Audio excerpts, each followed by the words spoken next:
Okay, hey guys, picking up with Act 3, Scene 2 here. Okay, so we know that Romeo has just been banished for killing Tybalt to avenge the death of his friend Mercutio, who was maybe somewhat accidentally killed when Mercutio and Tybalt got in that conflict when Romeo backed down from Tybalt. So in the meantime, Juliet is, of course, waiting at her place secretly for her now new husband. And that rope ladder was put at her balcony so Romeo could ascend the rope ladder and spend the night with her, um, consummate the marriage, right? So she is waiting impatiently for him. And she goes into these mythical illusions that kind of goes on for a while. Not going to worry too much about that, but she's impatient and talking about how much she loves Romeo. And finally, the nurse comes, right? And she says, okay, the nurse, what news? What hast thou there? The cords that Romeo bid thee fetch. And she says, yes, the cords, right? And of course, the nurse has been around. She probably knows what's going on. So she doesn't have good news. And just like she held back on the good news because she was kind of savoring the moment, she's probably holding back on the bad news here because she's afraid to tell her, right? She throws the rope ladder down, right? And Juliet's asking, why are you wringing your hands, right? And the nurse, foolishly, because she's a foolish person, just starts to spit out, he's dead, lady, we're undone. Alack the day, he's gone, he's killed, he's dead. Now, grammatically, she's only using pronouns there, right? So, of course, what is Juliet going to think that she means? She's going to think that the nurse means that Romeo is dead. Of course, he's not. Okay. She says, can heaven be so envious, right?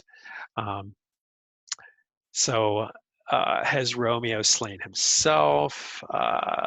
Yeah, if he be slain, or for not be so brief, sounds determine my weal or woe. And the nurse says, I saw the wound with my own eyes, a piteous corpse, and she's still not being specific, right? And Juliet saying, break my heart to prison, never looked on liberty, right? And then when Romeo pressed one heavy beer, she's saying she wants to be dead. She's being really melodramatic. And the nurse starts finally going on about Tybalt, right? And then Juliet says, what storm is this that blows so contrary? Is Romeo slaughtered and Tybalt dead? She still doesn't have it quite right. Although Tybalt is dead, she doesn't understand it's Mercutio and Tybalt dead and Romeo banished, right? So this goes on for a while. And finally, the nurse says, Tybalt is gone and Romeo banished. Romeo that killed him, he is banished.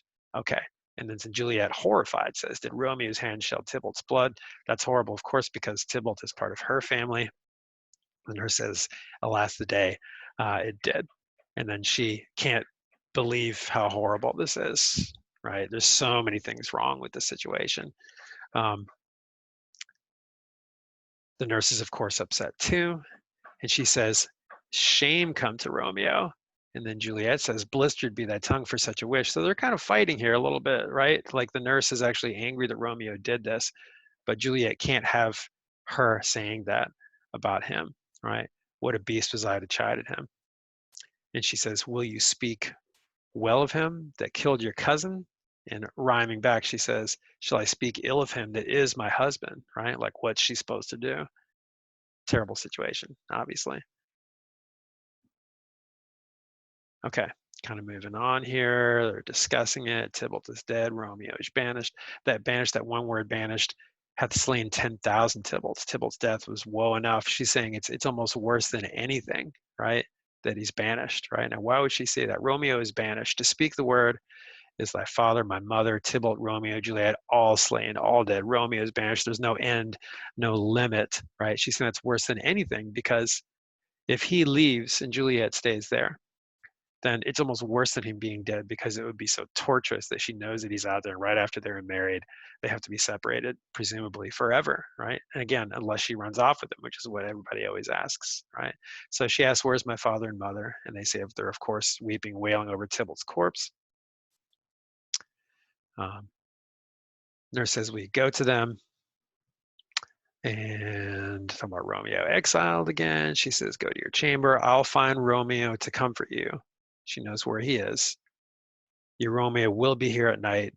All to him, he's hid at Friar Lawrence's cell. So she's saying, well, if nothing else for now, we'll still get Romeo to come here and stay with you tonight, sad as it's going to be, right? And she says, I'll find him, give him this ring to my true knight, and bid him come to take his last farewell.